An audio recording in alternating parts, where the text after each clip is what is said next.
E o seu trabalho, assim, então o Jordão tem essa fábrica de camiseta dele, assim, ele quer vender na China ou quer vender nos Estados Unidos.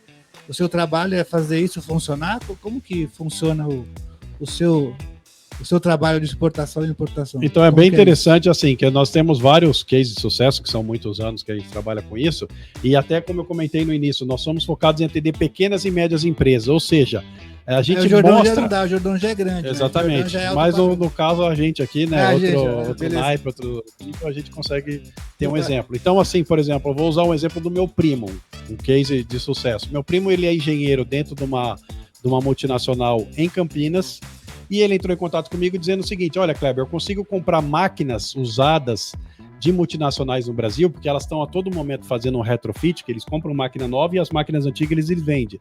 E eu tenho interesse em exportar para a China. Como que eu faço isso? Então, até usando um passo a passo, eu falei, olha, como que você vai fazer isso?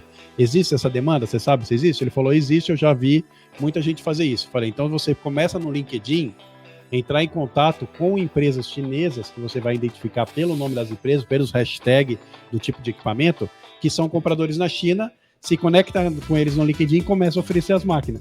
E ele começou a fazer isso, fora do expediente dele, fora do horário dele. Começou a fazer contato com eles tal, e tudo mais, começou a receber demanda. Olha, a gente tem interesse nesse tipo de equipamento. Consequentemente, ele trouxe para mim, olha, Kleber, tem aqui tal empresa que está vendendo tais equipamentos, tem essa empresa chinesa querendo comprar. Então, a gente ajudou ele a fazer a precificação. Olha, para você exportar essa mercadoria, existem várias condições de venda, que nós chamamos de Incoterms. Comparado com o Brasil, quando você vende no Brasil, ou você vende FOB na sua empresa, que o cara vai retirar, ele vai contratar o transporte rodoviário, ou você vende CIF, né? CIF. No comércio exterior, para facilitar, internacionalmente, nós temos 11 Incoterms, e não somente 2, como no mercado interno, para você ver a complexidade, por isso que daí vem a ideia do livro, para poder facilitar para o empresário entender de uma maneira descomplicada como exportar. Ou seja, nessa ocasião, meu primo, a gente ajudou ele a fazer a precificação FOB Santos. Então a gente entrega o container em Santos, desembaraçado, a partir dali toda a responsabilidade é por conta do chinês. E daí ele passou a precificação para o chinês aprovou, falou, tem interesse em comprar a máquina, qual que é a forma de pagamento? Ele falou, 50% antecipado, 50% quando eu entregar o container em Santos.